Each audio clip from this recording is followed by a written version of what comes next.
You're welcome.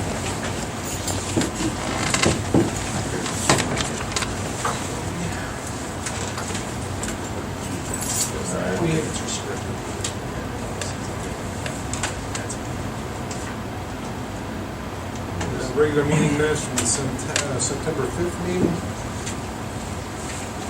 Any comments, questions, concerns, or changes? Okay, but they want that interest. Not my attention, so I'll make a motion. And I'll second. To pass those minutes.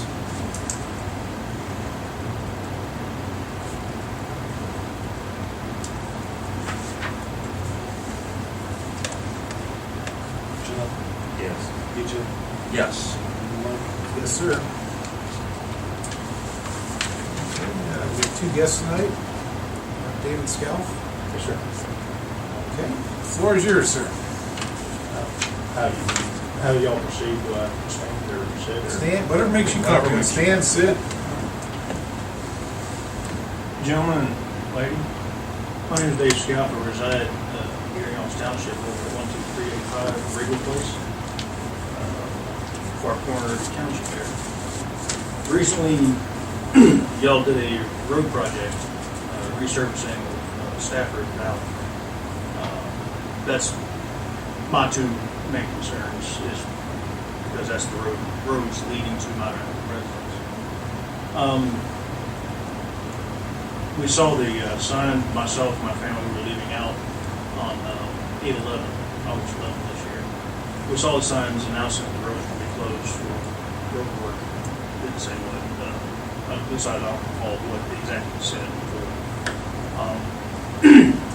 But we made a phone call into the township, got hold of some of the older roads, because it was going to be for resurfacing. We were gone for about 2 weeks. When we got back, the road had gone from what I presume was a paved surface to what now appears to be a gravel surface. We contacted the township again the roads department, and we were advised that it was called chip seal, is a new road surface there. And that while initially, after initial application, the road would be rough, but it would gradually get smoother. No time frames given as to when we could expect the road to return to a smooth surface that we had when we first moved in. We first moved in here about February of 2014.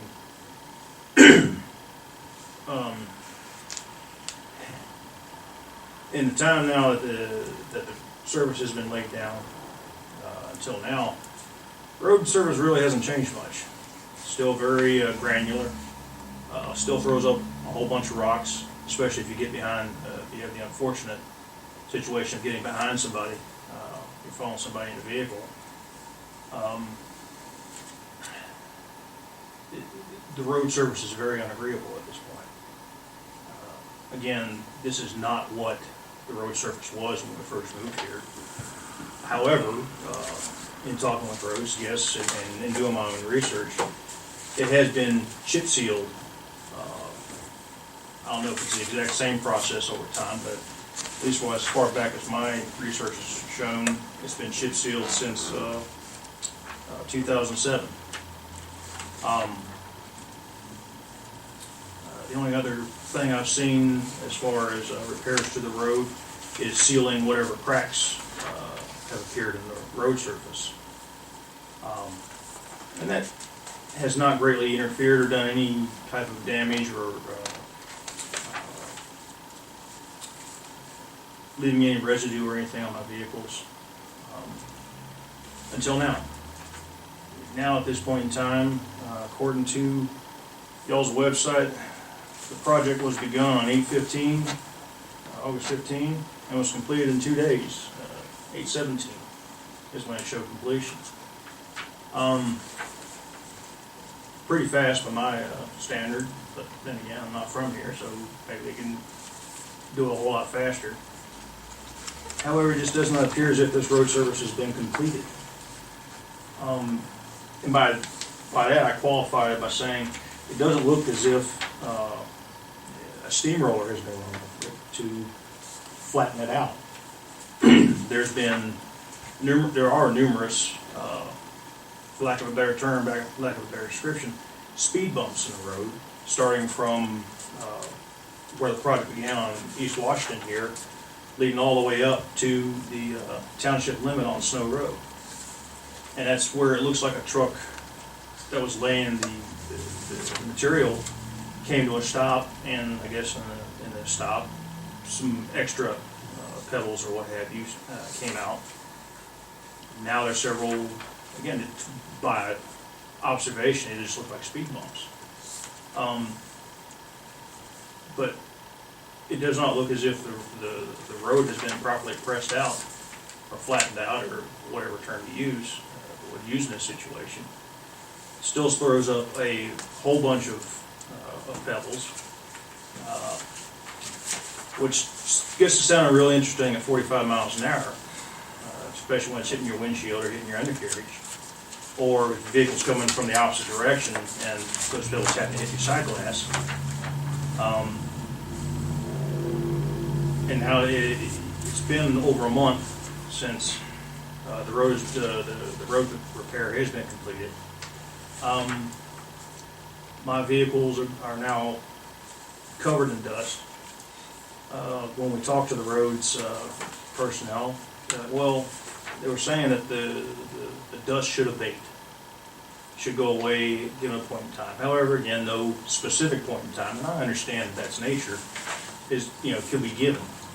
But it's been a month. There's been several rainstorms that have happened here, to include a couple of thunderstorms, which were pretty vigorous. And the dust has not abated. If God forbid you have your windows down and you're driving by, and another vehicle comes from the opposite direction, you're going to get smoked out. I would draw particular attention to the intersection of Valley and Stafford. From my days in the Army, it looks like a tank has gone across it numerous times. Anytime there's rain, the vehicles that have gone across it have crisscrossed it with tire gullies, for lack of a better term, to where the water flows through there. Piles of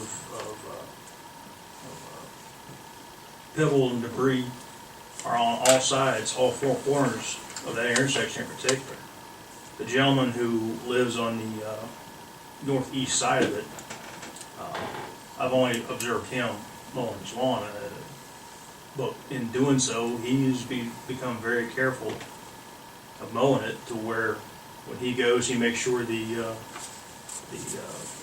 exhaust for his mower, for the clippings and whatnot, face his property for, I guess, fear of ejecting the gravel out into a vehicle as it makes its turn across the road.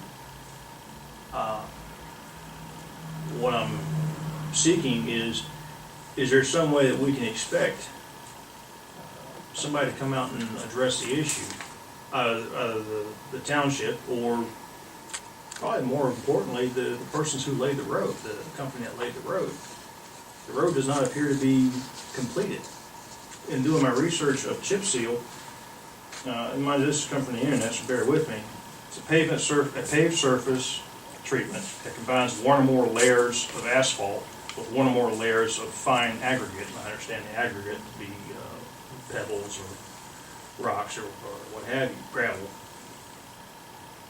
I cannot see where any asphalt was laid. I've gone to the end of my street where Regal and Valley intersect, right there on the edges, and have taken a stick and have moved the stuff aside and get down right to, I guess, fine sand that was laid down when they took up the original surface that was there when we moved in. So I cannot see where this road project has been completed, or should be marked as complete. You want to field this, John, or? Well, welcome to Auburn. Thanks. We have about 13 miles of chip and seal roads. Mm-hmm. And we've been chip and seal roads now for about last 25 years. and it's sort of a poor man's asphalt. But there's a couple misnomers that you have about the road surface, okay? First, I'm gonna tell you that the road surface was put down in about, probably, past your house, maybe 3 or 4 minutes. Because what there is there's a large machine that applies liquid, which is the asphalt that you're looking to see. It's an emulsion. They put that down, and then they put chips, small limestone stones, and sometimes we put down this big, the ones on your road are 8s, pretty small, but lots of times we put down what's called a 57, it's probably 10 times that size. And that's if we're trying to really build volume on a road, to make a road bed. And so what you're seeing is that process goes by, and this machine distributes the stones and on the liquid, and there's an engineer on board from the engineer's office making sure that the application rate is correct. And it's not a perfect process. Sometimes there's more liquid, sometimes there's less liquid, but that's just part of how chip seal goes. We generally put down 2 layers of it, and as you go in there, the liquid goes and forms around those pieces of limestone, and that's what holds it down onto the surface. Your road was never, ever paved, ever. It's always been gravel, and then it went to chip and seal. And on your road, there's approximately 8 to 9 inches of chip seal base on there. And I know that because we cut into your road last summer to put the big culverts in. Remember when we put those in? And we had the saw cut across there, and we measured the thickness, because we really, that plays into when we go to do the next process to that road, when it ever gets put actual asphalt on it, we'll be checking to see what kind of a base do we have. Do we have to dig it all up? Can we lay on top of the chip seal base? What you saw was the liquid that had just kind of eventually worked its way to the top, when you thought it was all black and asphalty. Well, let me finish. Let me finish. Let me just finish. I listened to your whole story, and I'm trying to explain to you the actual facts, okay? And I'm not looking this up on the internet. I've chip sealed every road in this township, most of them 3 or 4 or 5 times. So I know a little bit about chip seal. And so what you were seeing was the liquid at the top surface, okay? And actually on a 90 or 95 degree day, that gets a little mushy, and we actually have to go around and put more stones on top of that. Otherwise, it does fly up and get on your cars, and that's why you can't drive down there at 45 all the time. You have to go, sometimes you gotta go slower. That's just the nature of that beast. Or you're gonna get tar on your car. It's asphalt emulsion, you can call it tar or whatever. It's a good surface. It's not an asphalt surface, but that's the best we can afford to put down on there, because we have 54 miles of road that we're taking care of. There was an engineer on site the entire time. The engineer signed off. I personally think they did a fantastic job of doing the chip seal.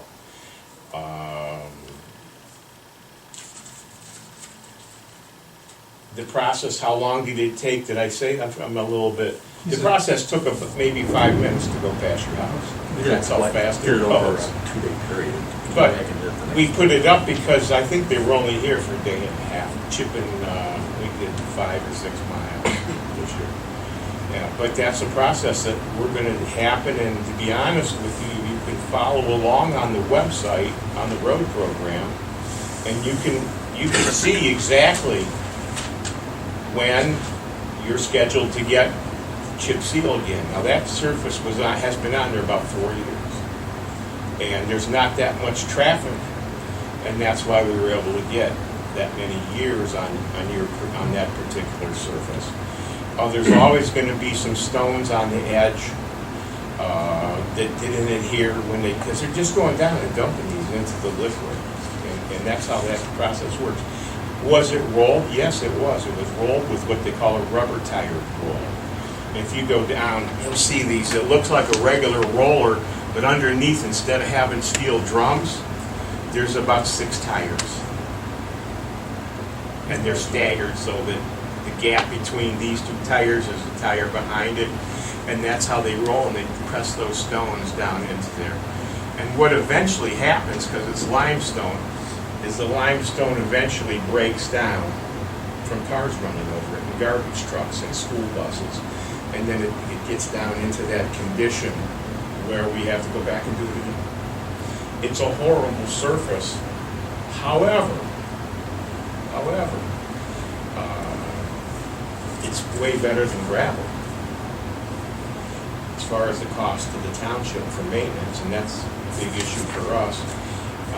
And one of our objectives right now is to get rid of all the chip seal roads because they cost more than an asphalt road to maintain. And we have at least 3 slides on the road program, which I hope you're going to go home and look at, that'll explain to you the dollars and cents of why we did chip and seal. But it's not a process that was done wrong. That's how it is. That is the process. And can you drive down there at 45 all the time? No, you can't. As a matter of fact, I got tar on my car when they just last Saturday when I drove on where they had just gone past a crack seal. We have never crack sealed Valley Road. It's a chip seal road, and in fact, chip seal is a big fancy crack seal. You're pouring tar on the road, and the stones are like reinforcement to keep it, so you're not driving just on plain tar. That's what the stones are. And then we are building base so that hopefully when we go to put what we call an overlay on there, we don't have to go and dig the whole road up again, which costs about an extra 40 to 50%, where we actually run this huge road until it beat concrete into the dirt and then asphalt it on top. And we haven't had a great amount of success with that. And it's something the engineers believe in, but we're one of the few townships that have a nice thick base of this chip seal on our roads, which is where we're going to hopefully, when we go to do what, it's kind of like a leveling course of asphalt and put it on there. But I know you're not happy. I talked with Emmerich today. Unfortunately, that's the surface that you have. That's the surface that you had before. And I'm going to guess we're going to have that surface for another 4 or 5 years at least. If you look at the history of our road program, going back 12 years, you can see the percentage of, what do we have documented? Well, we have on the website there, but we've been working with an approach. We started getting rid of the gravel roads back in the early 90s. Yeah, that one, Valley, I think, was probably done in the late 90s. Kind of remember that. And it's probably had,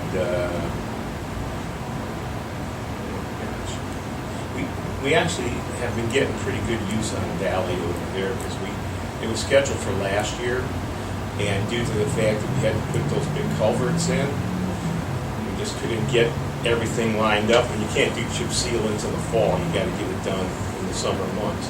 We had to cancel the contract for the chip seal for last year, and we moved it to this year. So if we don't do that,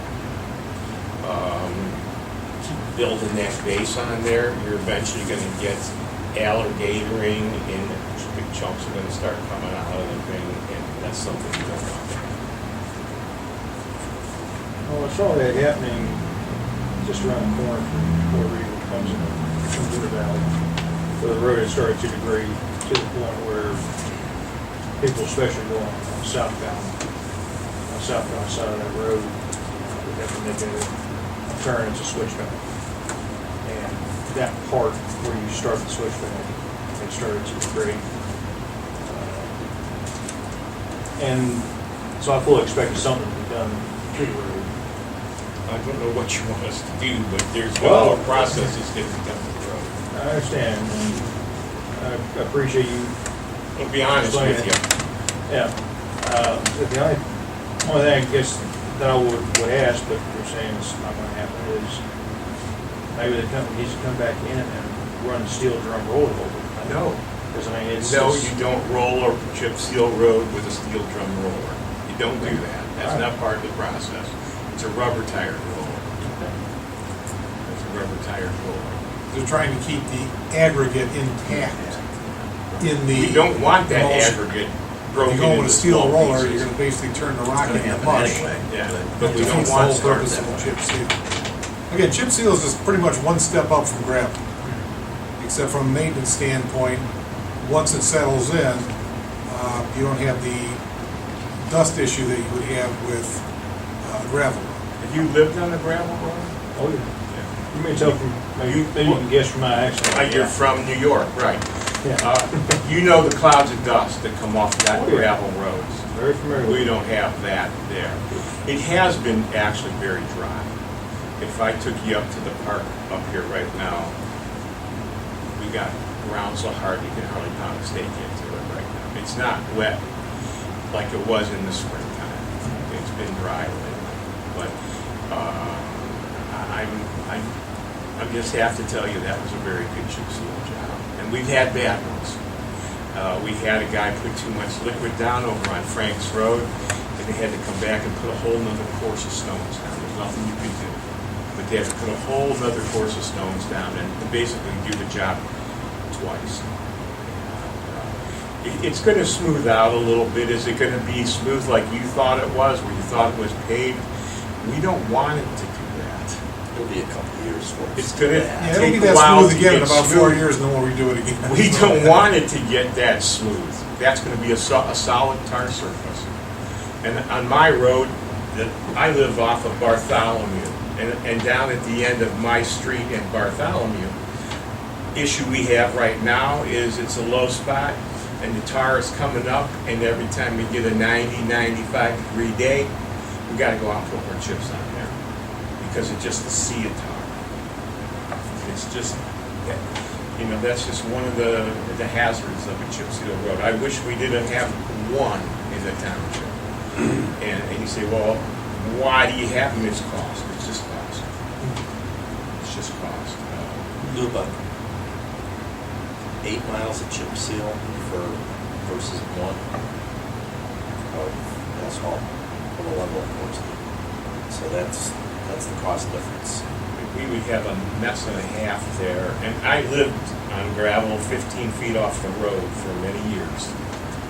That's how I ended up sitting in this seat. And I can tell you that the dust storms that we had were just massive. And there's just too many cars per day on these roads for gravel roads. And in fact, we have a plan that very detailed road plan. It's on the website, and it's probably there's 35 slides there that go through the whole plan, explaining what we're doing, when we're doing the road names, and this and that. The plan is based on something that is going to surprise you. The first thing we do each year, most important thing, treat the good roads and keep them good. That means we go out and crack seal. First money Crack we seal the commit asphalt. every year is to crack seal to prolong the life of the asphalt, because we do not want to lose that. And then we go back down the list, because if you get a road that's a 3, because we have them all rated, they're all on the website. You have a road that's a 3, you can only go to 2. And from 2, can only get worse. So we're trying to keep the good roads good. We commit money to those first, and then we go through, and they also in that plan is conversion of chip seals to asphalt, because it's way cheaper to maintain the asphalt.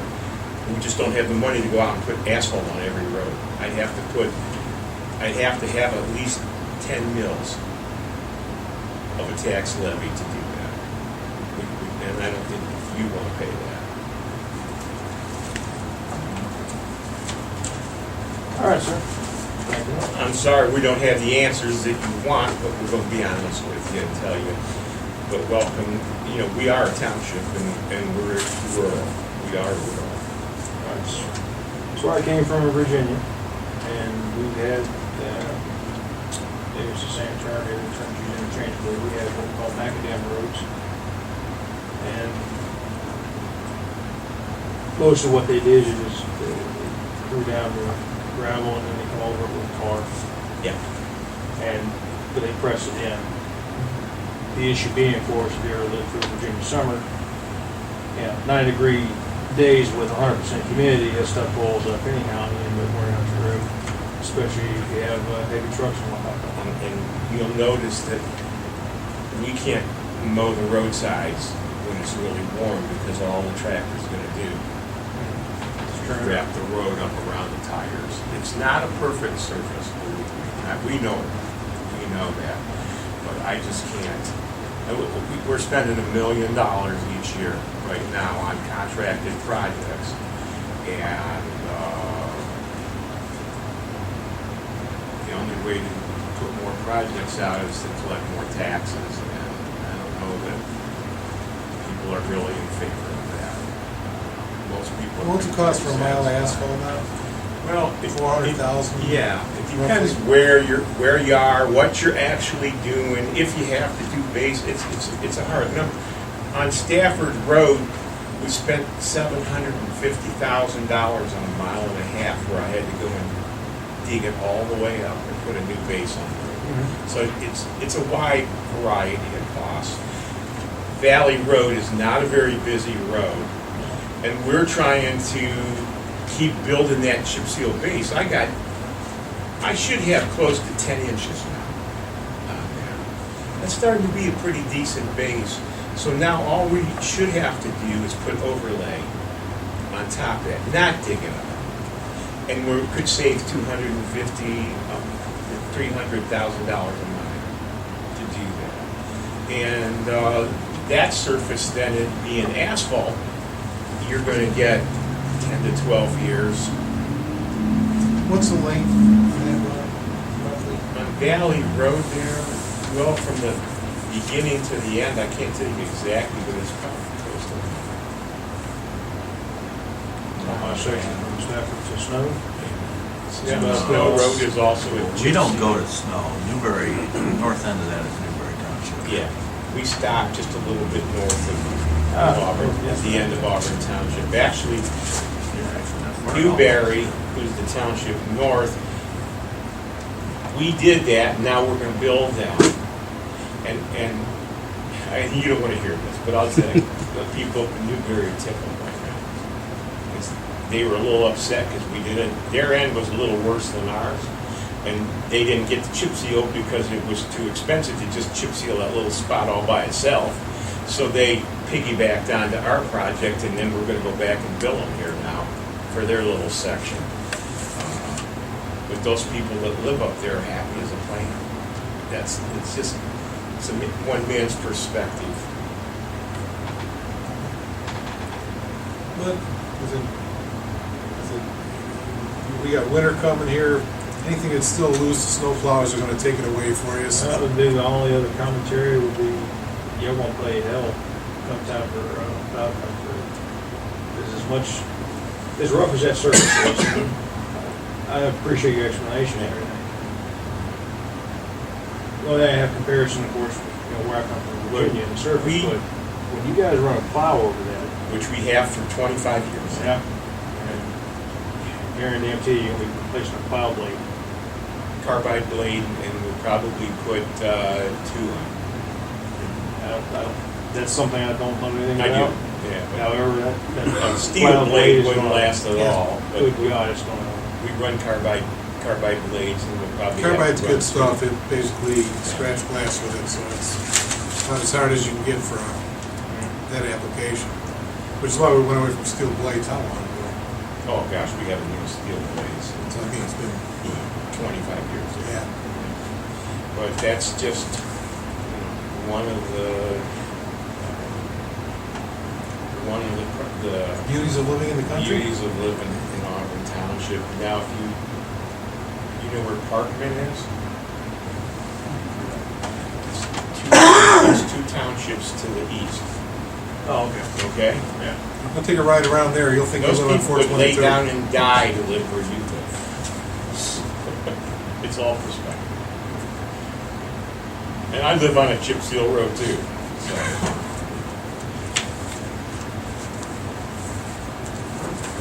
Any other comments? Well, thank you for coming in and sharing with us. Like I said, if you have any other comments or anything, feel free to contact us. Cards are up there with the numbers, give us a call. If anything else pops in your mind, we look at. All right, sure, thank you. And you're welcome to come on down to the garage. You know, garage located, it's just up the street and to the left of the big white building. Where the fire station is? Yeah, just right behind the fire station. Okay. All right, thank you, David. Sure. Okay, Don Bryce, Benson Bob Center Superintendent Yearly Update. Yep. We come out every year, we try to get with folks and let them ask questions, tell them what's up at the center. Doing something a little different this year. I'm asking questions, and those who get the closest answers get a piece of candy. Just draws a little attention, do something a little different. I'm gonna start with, does anybody wanna take a guess at a number of the people that we You should serve? do for the benefit of Dave who just moved here. Pardon me? You know what you should do for our new resident? You should just explain, you know what he's even talking about, Metzenbaum? Metzenbaum Park. No, Nope, Metzenbaum. we're right next door to that. History, we go back to 1952 when we were the Opportunity School. At that time, kids were not welcome in the public school if they had special needs. They actually got a certificate that said, you're exempt from compulsory education. Back at that time, the Federation of Women started a program called the Opportunity School, and it was an alternative school for kids with special needs to have a place to go. That started, and then by 1965, the Metzenbaum Foundation was approached to give land and property and money to build a building. And they had their first permanent building. That's over by the Metzenbaum Park. That Metzenbaum Park was part of the original land that the foundation owned. And we have 34 acres of it, and the rest of it's the Metzenbaum Park. But over time, we grew from being just a school to having adult services to adding residential programs. And today we serve people of all ages with special needs or developmental disabilities. So that's kind of a quick How many history. people roughly do you serve now? That's my first question. So you want to take a guess? 7,000. Oh, way too high. If we had 7,000 people in Geauga County who were developmental disabled, Well, that's where we that got would be- him. That'd be incredible. Oh, yeah, so, Yeah, they found me on the doorstep. no, ideally, you're less than 1% of your population in that. The biggest county in Ohio has 1.25% population. I'd say 1,500 then. Yeah, we're a little lower than that. Cut that in half and go up. Take a shot, anybody. Carl will know the answer to this. Carl? I pass. I did this at the last meeting, trying to get a piece of candy, and I could not do it. Two, No, how about I tried. 800? 800's right in there close. Officially, it was 859, but Good. I'll let you choose one. I gave him the answer. Yeah, you did. It's a math thing. We serve approximately 800 if you counted up. 859 was what last year's. We won't know until the end of this year how many people. Does that vary a lot from year to year? Well, our goal is to try to make sure we start with the kids in particular. Our earliest program starts with children. And the intent is, if we can get somebody with a speech delay or with a hearing problem, either hearing aids or cochlear implants and those type of things addressed at a young age, they progress fairly Helps them, normally from yeah. that point forward, and it's not a lifelong issue. We love that, so yeah, we serve them, but if they only are with us for 6 months, great, they're gone. So that kind of comes and goes. Right now, we're in kind of a downturn with the kids. At one point, we were at 125 or 126 kids per month. Right now, we're in the 90 range. Okay. So it does kind of come and go, and that's okay, provided the services are being provided. Mm-hmm. So, want to take a guess at what our youngest is? I know you sat in the meeting. 1 before. year. Too high. 6 months. Still too high. Wow. Somebody else want to take a guess? 1 month. Still too high. 3 weeks. Still too high. Wow. Take a shot. Anybody? 1 week. Still too high. Okay, well, we got 1 in 7 chance on the rest of it. That would seem like kind of a shallow victory on winning the candy, so I'm not gonna say anything. Actually, I'll let you have it because nobody else is Toss guessing. him something to keep him happy. There you go. Yay, sneakers. And Jody will let you home in a minute. So. Our youngest right. is actually prenatal. Prenatal. We start at about 7 months. Most of the time, that's when a diagnosis comes in of somebody with spina bifida or Down syndrome, those type of things. The pregnancies progress so that we know that there's something. We'll start with the family before a child's even born, preparing, bringing people in to help and support and try to work on that. Want to guess at how old our oldest is? Gotta be a senior citizen. Oh, definitely a senior citizen. Shot. I already got my candy. Tell me what. 70's low. 90's getting close, and it may be the 91 is actually, but I'm gonna let you have I that. should bring my father up there too. Yeah. 91 is our oldest. He just turned 91 in August. He's one of several that are right there in that time frame, which is very unusual. If you go back 20-some years, you had somebody who was 65. That was really old. But as medical things have progressed, so have the lifespans. So we have a lot of people who are elderly, senior citizens. If you want to take a shot at how many of our 800-some people that we serve are adults. I just got the most recent number today, so take a guess. 50%. You're really close. Give me a number, an actual number. 45%. No, like 300, 400, 600. 367. Good number, a little low. Little low. 450. You're getting just a tad high. Somebody else want to take a shot? You're very close. 440. Again, shallow victory. 440, I'm going to let you have one because it's 439 actually as of this, That's pretty as good of in this my afternoon. Well, that's good. You can come home, you get your road fixed, at least got a piece of candy. Our not Another mission, shallow victory. our mission is to help people live, learn, and earn in our community. Our adults, 430 of them, you want to take a guess at how many we have actually employed, working jobs that are minimum wage or above? And realize this is developmental disabilities, so we have a lot of people wheelchair bound and not necessarily able to do a whole lot. But take a shot. Hopefully 2/3. 2/3 is high. Most 2/3 reverse it, and you're probably pretty close. Carl, guess a third. You take a number, just take a guess at 100 and whatever. It's more than 100, so 300. 300 is high.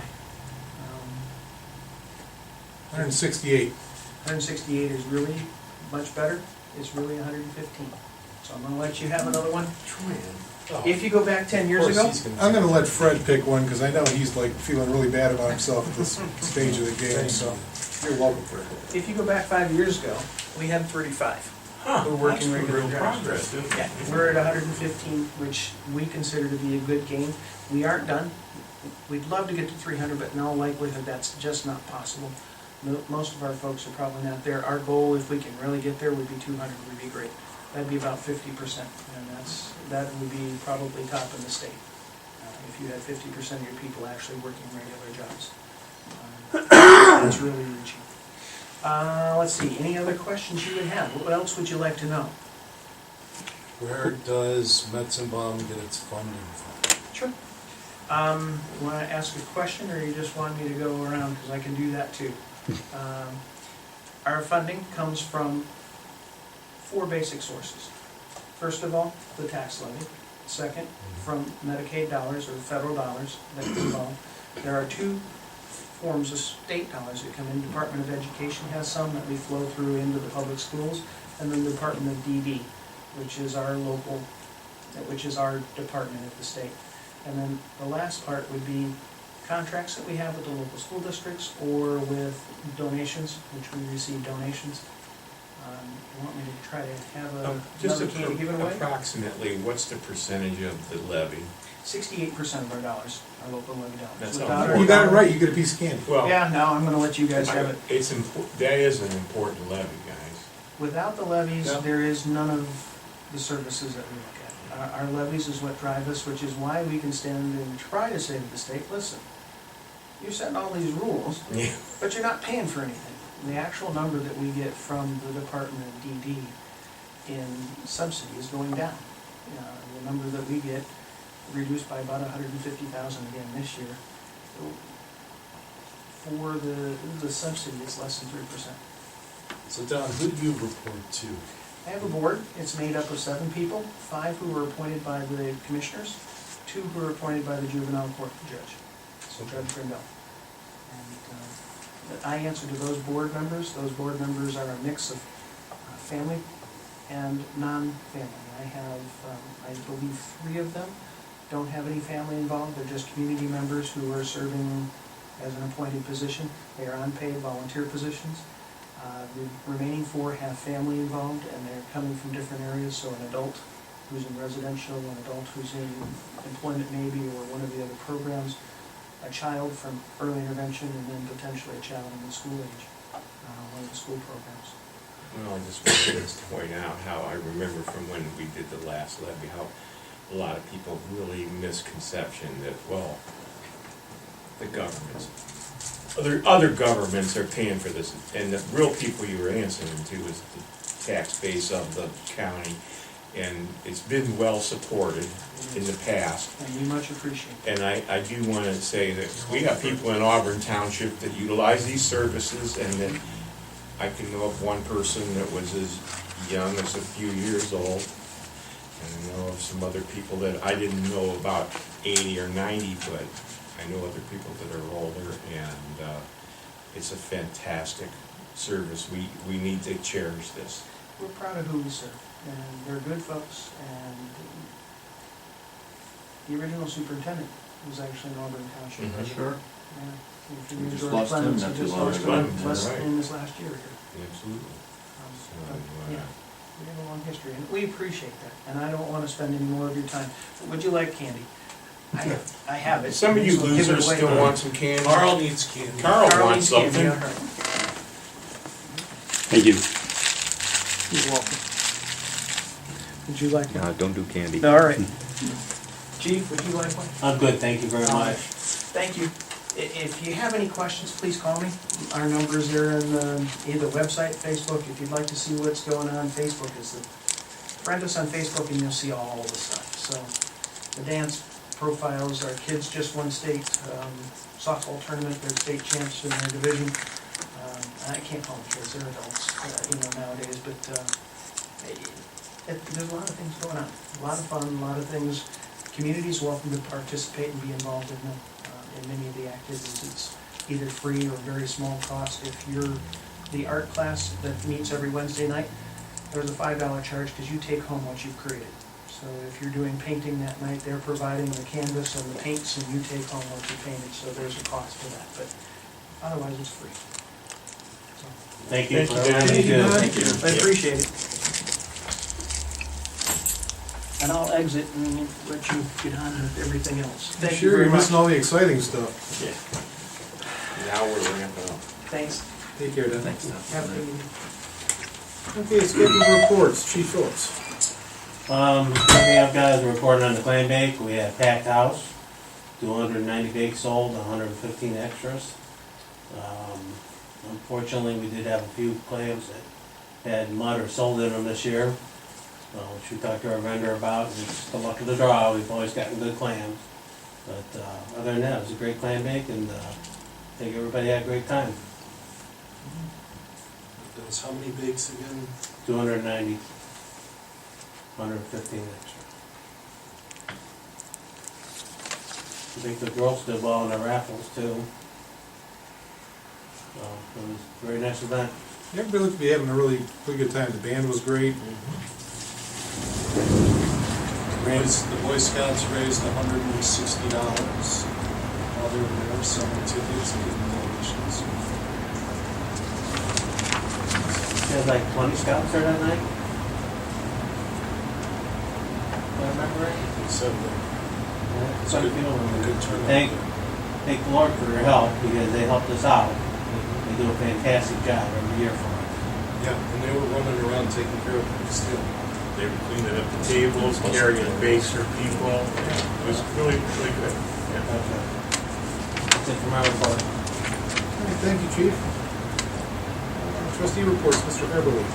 Well, I don't hate to say this, but we did the chip seal project, and we also did the paving project start.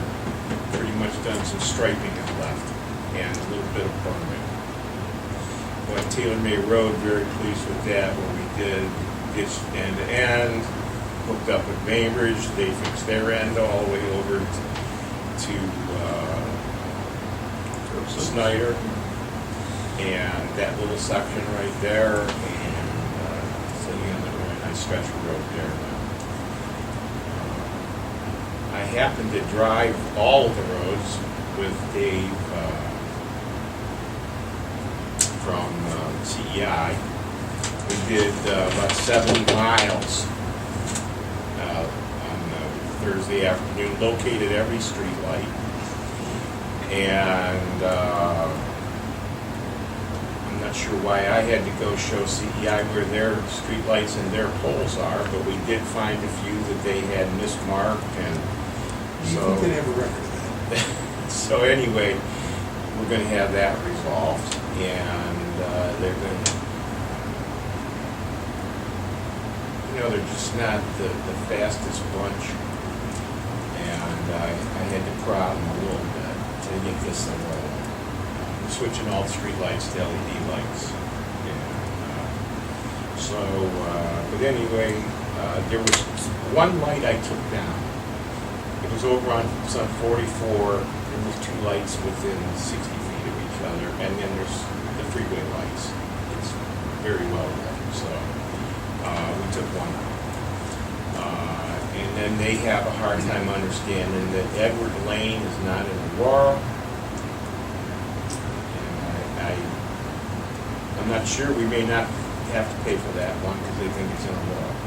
And I tried to straighten them out, but Sometimes people out there send the bill to the world. that's exactly what I end up saying. They have an inventory because they bill us on it. Yeah. And so we run into that same problem down here where we go to Auburn and Harner, or Auburn and Crackle, and the pole is actually in Auburn. And we've been paying for it. And I said, okay, well, it's fine. And so anyway, we're moving ahead with that project. This is where we are. We are working here a little bit, and we're going to spend pretty much the rest of this Wednesday and Thursday and Friday helping prepare the park and setting up stuff for this bicentennial celebration. One thing we ran into is we all of a sudden got a lot of weeds growing in the south loop on the trail of the park. We went and we got a sprayer to spray it. It's going to go, it fits on the 3-point hitch of the 8M. So, and we can do 40 gallons at a crack as opposed to 15. But we got to get, and we'll be able to with the booms do 10-foot wide. A lot of benefits. The sprayer should pay for itself the second time you use it because of the labor savings. So, it's kind of a big deal. We are really getting tremendous use up there. On Saturday, I forgot to mention, we did get at the top, it's a mid-course actually on the driveway to the park. We were getting a little bit of cracking and whatnot, so now we have a true 3.5 inches of asphalt. And we're also going to hire Todd Lamb to come in. It's about maybe 6 to 7 hours. And he's going to berm Park Drive and Auburn Lakes with asphalt berms. And he can put them down, roll them, and he can do it for in a fraction of the time we can do it. And it's less money because of the labor savings. So we'll be getting that done. You can't do it this week, but he's gonna try to do it next week. But, on Saturday, there's probably 400 kids. And the playground probably has 30 to 40 kids on it. So, those who said who would ever use this, we know absolutely is. The good news is, we're playing on that grass 6 days a week, and the grass is holding up very well. We are all going to a meeting with KCE, I mentioned that. Thursday. And that's about what I have. Okay, Eugene? Let's see, we had, you saw the thing like we were talking a second ago about the homecoming parade that kids are doing tomorrow. We're involved with Troy, with that agreement, so we're gonna be over there. Matt Flowers and his wife are gonna go with the horse and buggy thing they had, the buggy thing they had at, 4th of July fireworks. And they're gonna promote the parade or the party on Saturday as well there too. We've got Watershed Partners coming in. They move, most of Sugar and Watershed Partners meetings are held in Willoughby, up by their offices up there. They move around. Sometimes they have an annual meeting in West Woods or something. Then they'll move another meeting, try to have it around the area. We're gonna host that tomorrow at 4 o'clock at Anna Paul. So, I'm going to that. Give you all the tools for the Troy thing. Yeah, to jump in, should we maybe just do a quick discussion about the Troy? Sure. You read their proposal. TJ has. They're actually proposing a switching of the roads every other year. And I'm absolutely opposed to that. The road guys are opposed to that. And the people who live on Shaw Road are opposed to that. And Common sense would oppose that. and common sense would also probably oppose that. So, I mean, I don't know what your thoughts are, Mike, but every other year, the phones are gonna be blasting off the hook, and we're gonna have to tell the people, well, wait till next year, when we take care of it. Yeah, I don't think that's really gonna be acceptable. You know, a big issue, I talked to members, a big issue is we need some kind of a performance clause for snow plowing. We're out there doing black roads and, you know, our goal is 8 hours, but I can tell you last year, we didn't have one time where we were 8 hours without black roads. We're over there on snow sometimes for 2 days. And it's not fair to the people on our side who are only asking. They understand the whole business of us trading off a half a mile of snow road for 2 miles of Shaw Road. They understand all that. But they're understanding, but they say, hey, John, I just want the same service that Auburn, the rest of Auburn roads are getting. I think it's a very legitimate point. That, you know, why are they getting penalized? Yeah, and We went 7 months with a hole in the road this year. 7 months. And a hole in the road this big with a plate on it for 5 months.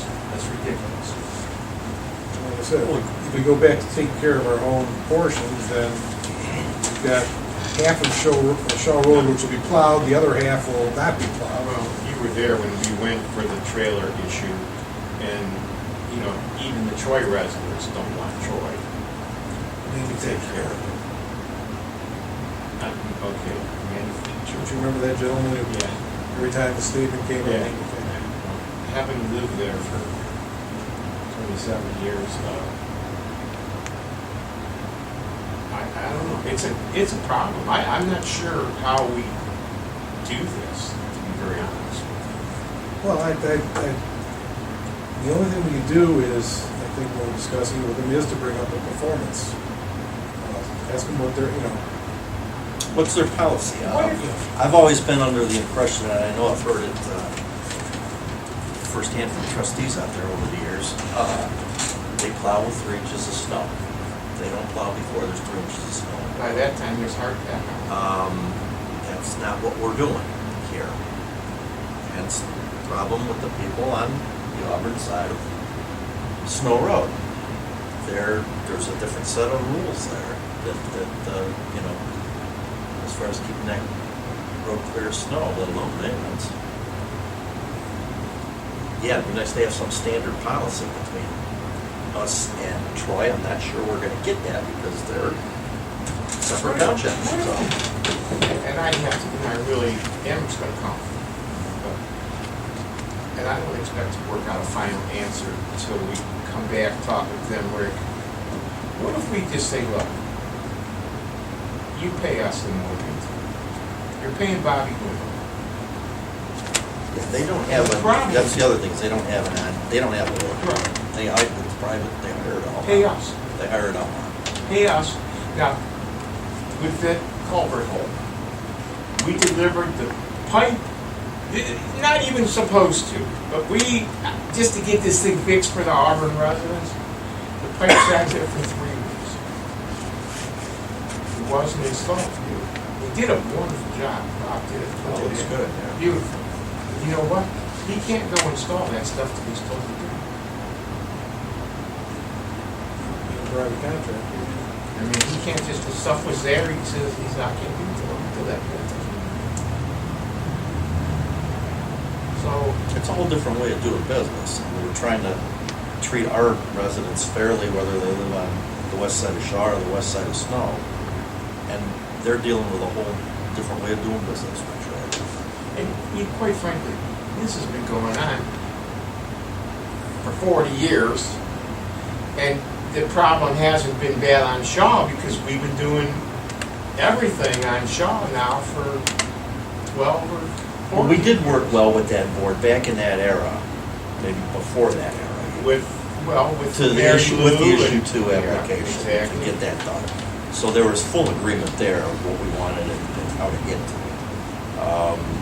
That's kind of what we gotta do with a maintenance thing, it just runs after, you know? I think that's a really viable answer. They know what they're spending now, if we can do it for the same price. They're going to be getting an improved service. I mean, Eric and I went down there. I can't tell you today, but it was midwinter. There was hard pack up and down. And our roads were wet. The hard pack probably east on Stafford too, then. Yes, you could see right where we stopped. Even though that's one of the better township roads in the county. Troy ended it. So I don't know, I don't want to. I think we have to do something to protect our taxpayers. Why are we paying, we're already doing a mile of their road. The trade-off was way slanted towards them. They're doing less than half a mile, 3/8 of a mile, and I'm doing a mile. And the service just isn't there. I mean, how could you explain that hole being in that road for all those months? And then that steel plate sitting there for all those months? And when Emmerich and I met Ken over there, he goes, well, Hill roads are closed for years at a time. Not because of a little.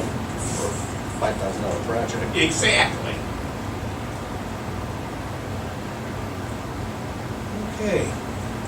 Well, something to think about before tomorrow's meeting. Okay, TJ, what else did you have? Well, you got the transient vendors down on the list, so we'll get to that then. Well, you want to go through that now? You got it in your hand? Yeah, well, we had Brady work this up so we could be in compliance with the ORC regulations. We've been regulating transient vendors by having them get a license through zoning, and basically that just some language things had to be changed here, and some definitions. But we're going to handle it exactly the same way. We're going to set the fee, this board will set the fee each year. We set zoning fees, and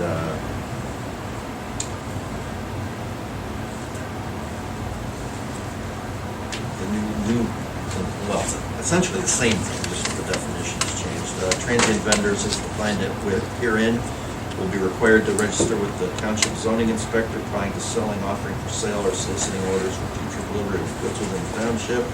Each vendor shall register by completing the registration form. That's number 2, by the way. As Exhibit A, and submitting such completed registration form to the zoning inspector or designee. Forms may be obtained during normal business hours or online.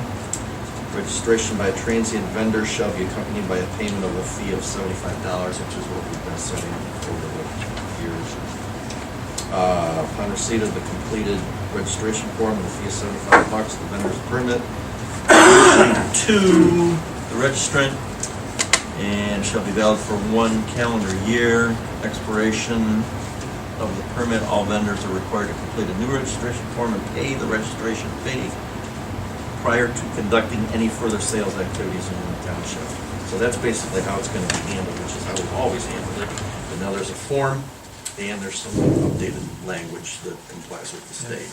And then part of that is the no solicitation registration form. Now, this is for residents who don't want to have any solicitation of their properties. They can sign that and register that with the township. Like I said, this came from prosecutor's office, so. Well, is zoning gonna have to pass that? Put it in the resolution? No, If we didn't have this it is in the never, resolution it's still before. not, it's not in the resolution. I know. Shouldn't be. 50594 is not zoning. So I think that's our area. Yeah, I concur. So PJ, will I take that as a motion? I'm gonna make that motion, we adopt this new resolution as applies to transient vendors. I'll second. John, Yes. PJ, Yes. Mike. Yes. One of Do you have the, the original way of signing that? I've got that original, because I looked the thing up in the minutes. The original one was from in the 80s. Problem being, nobody knew what it was. Well, there was a reason that came in, because that was the same time, if you'll remember, we had some, I'm sure there was still some upstairs, the old garage, neighborhood watch, block watch, because there were some problems with transient vendors in the counties in the county in that period. Well, it was boilerplate that came out of the county, it wasn't written here, and the exact same thing. But the problem being, no one could have found, nobody in zoning knew where to even find it. Well, it's extra zoning. 519 is zoning. This is administrative. It's hard for the zoning guy to enforce something he doesn't know about.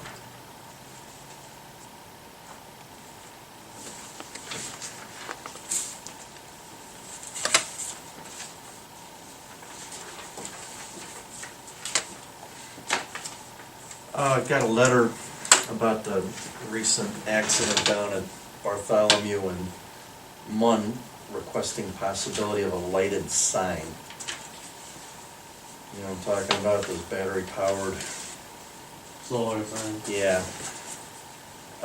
Obviously something that the engineer would have to sign off on, approve. I'm trying to think, I drive around the county quite a little bit. Very likely I'm wrong, but I can't recall seeing one outside of where a state highway. You're right. I know there's some on 608 and there's 44 music. I've seen them, but I can't recall seeing them on a county road, township road intersection. Engineer has strongly, These are a state thing at this point then. has strongly said, nah, I don't think so. We had this issue at Taylor May, and if you recall, and we had a gentleman, he wanted that flashing sign in the worst way, they would not acquiesce to that. They have a lot more experience than we do in that, and Certainly. I remember there was a lot of issues with Well, you the have, distraction of that particular sign is more hazardous than not having the sign there. you at have all. two recent deaths. One is this one, where the driver stopped, looked both ways, proceeded to drive in front of the southbound traffic. Well, I one don't issue think there there's anything is, there that indicates that you have a stop on Monroe. well, there's also that, I mean, you drive that probably more than anybody. There's a sightline distance problem with, I think the issue is speed. well, speed, that's always the issue, yeah. You know, if somebody's coming down there, Those cars are on you before you know it. yeah. Right, but they're coming way up. We lobbied, Emmerich and I lobbied to do 45 on that road. But that's not our road. And so, I mean, you can only keep lobbying is what you can do. But the other fatality, of course, was when the motorcycle hit the northbound pickup truck on Munn. And he was driving, I thought somewhere it was 100 miles an hour when he hit the pickup truck. And he obviously didn't stop. Yeah, ran a stop sign, so there's that. And there was another fatality, probably accident, something like that, back about 15 years ago, where somebody from that family, they were Auburn people. Well, But, yeah, they've been there. I mean, the guy makes a, oh, yes. I like his Somehow you thinking. gotta slow these cars down, is what you gotta do, and that's my thought, and we've told that, now the county went out, they were out there for 3 days. Measuring, doing everything, counting cars, everything at that intersection. Post-accident. Post-accident. Okay. And, so I mean, we're gonna get a report of some sort out of them. Let's be honest, that are out there pre-accident, that's kind of amazing. So, you know, you react to things that you Oh, sure, react to. sure, so, yeah. but I don't think that, I think you had a situation here, and it's a sad scenario, don't get me wrong, but if you could slow those cars down, it's just weird, you know, I drove that every day, twice a day, and when those people, if you're going north, as soon as they get out of the original road of Chamberlain Road and get on Munn Road and jog the county, they can start going 15 miles an hour faster. And the southbound traffic is coming over a hill, and they're flying down there. So, I mean, if you could slow them down, I think you'd have a chance, but, Well, I appreciate the guy's letter. Yeah, I do I think we should respond to him. We can't arbitrarily. We did respond to him We did, already, okay. yeah. We can't arbitrarily put these things up without Right. approval. Like I said, after reading this and doing some driving between here and Parkman and Middlefield and whatnot, I don't see anything, any place where these are up outside of the state unless road. there's something, yeah, they haven't put one up according to Joe. Yeah.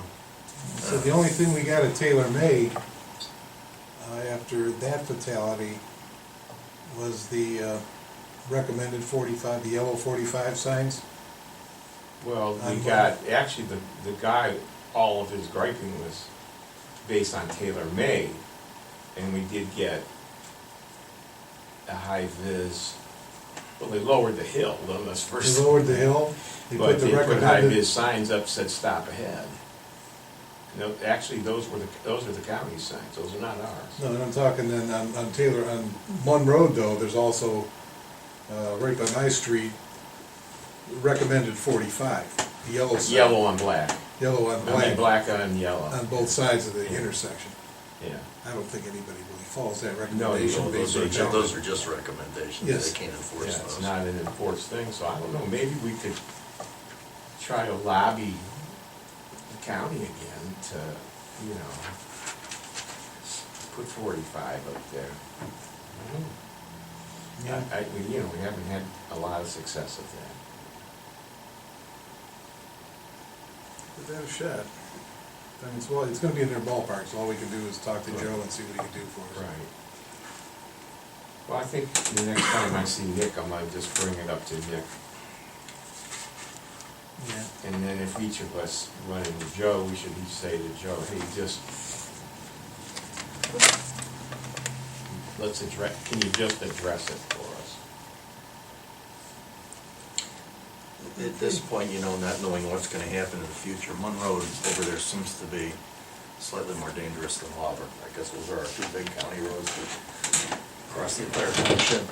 We Well, seem to have more. If you were Susan Plathkin, they've been trying to lobby for the last 15 years to get 45 here on this section. Yeah, And if you go up to Newberry, it's 45. that's true. Doesn't make any sense. With extra stop signs, look at music, or Exactly. that one in. Exactly. Okay, anything else, BJ? No, it's not really. Fred?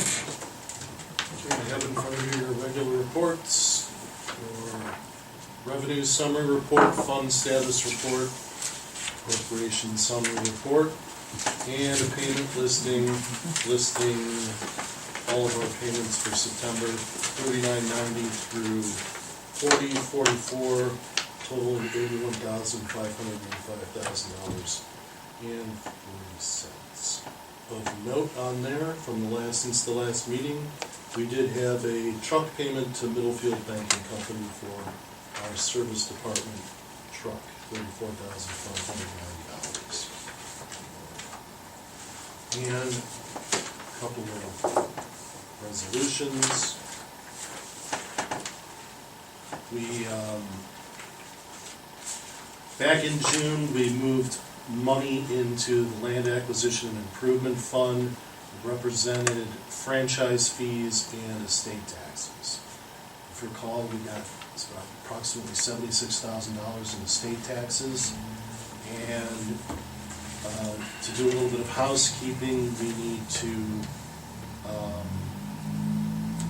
need to go ahead and do a supplemental appropriation within Land Acquisition and Improvement so that money can be used. If we're gonna use it for improvements at the park. or You mean like a whatever. subheading, Fred? Pardon me? Like buildings? Like buildings or whatever we need to use it for.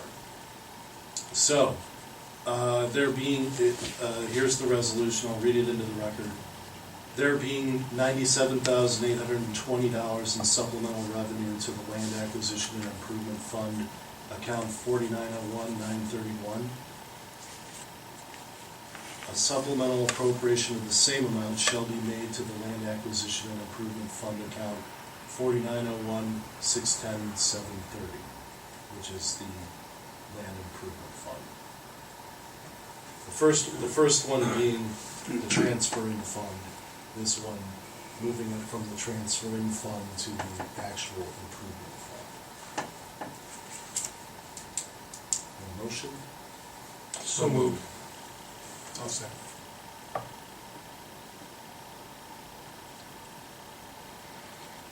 John Everly.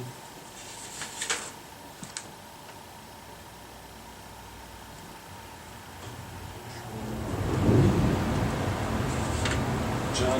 Yes. PJ? Yes. Mike? Yes.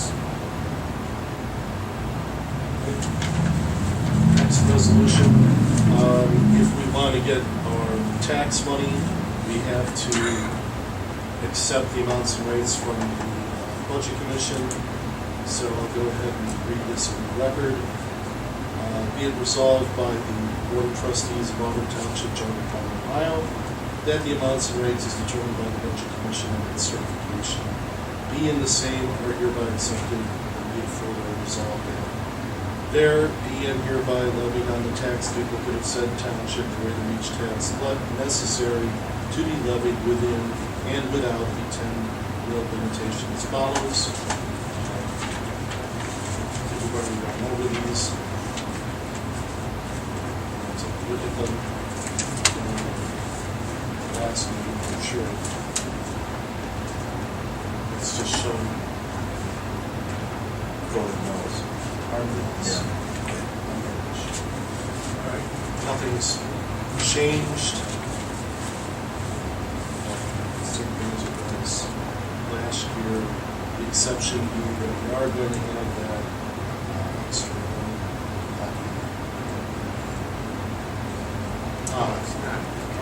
not X.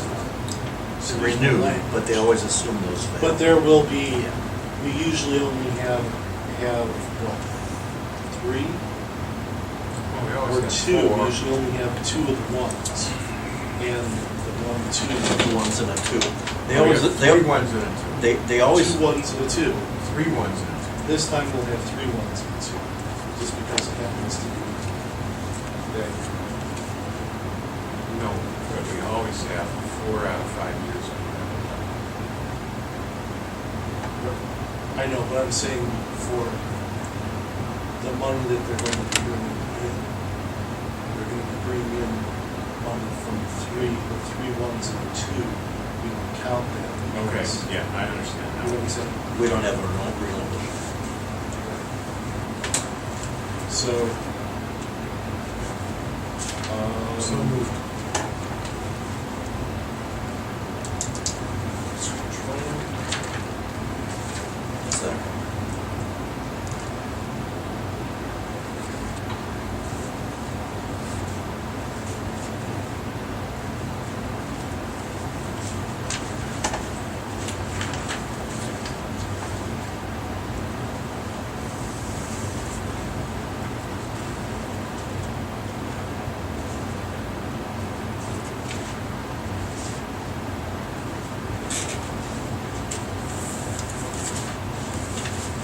John, Yes.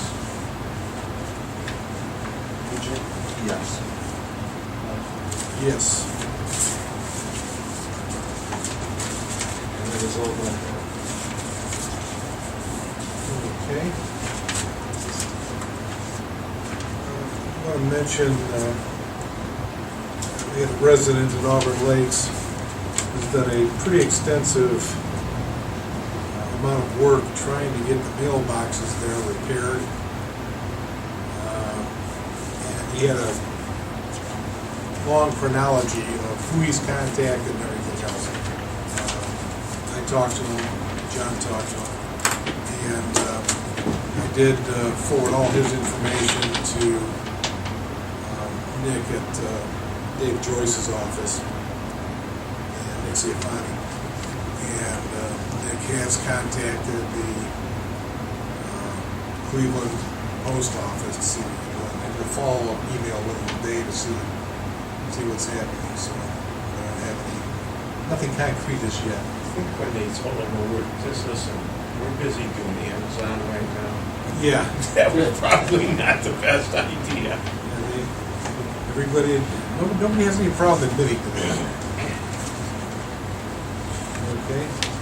Well, the other thing being, though, in their reply, telling us that we don't have enough people between Bainbridge and Auburn, and yet there's a post office in Parkman Yeah.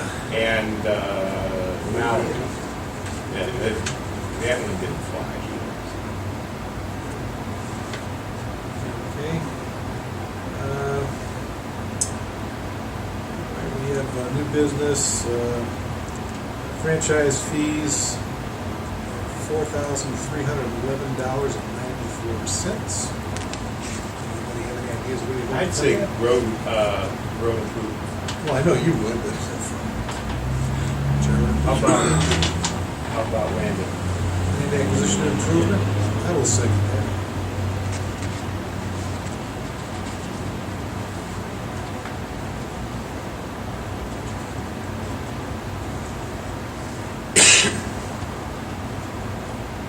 John, Yes. would you? Yes.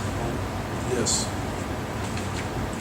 And it is that time of the month, Carl, where if you'd be so kind as to help us draw a winner from the Where is Bill Dan Bradley for a commemorative township plate celebrating the bicentennial.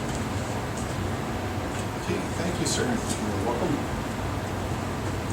Okay. And the winner is Holly Souter of Indian Hills Drive. Congratulations, sir. She will be receiving a Auburn Bicentennial Commemorative Plate. Okay, I want to remind everyone that we are having our bicentennial celebration this Saturday from noon until 6 p.m. at the Auburn Community Park. And we will have live music, cakewalk, dump things out there, food trucks, inflatables, games, balloon artistry, face painting, friendly competition with prizes, concessions, job and bookmobile, maple cotton candy. And the Boy Scouts will be having a barbecue from 4 to 6 p.m. Tickets are all pre-sale. You can contact us at the administration building. It's 543-702. Any questions or comments? Okay. Then I will make a motion to adjourn. So moved. Second.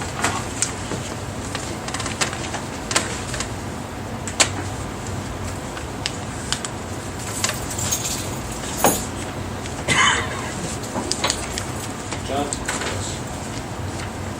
Yes. Yes.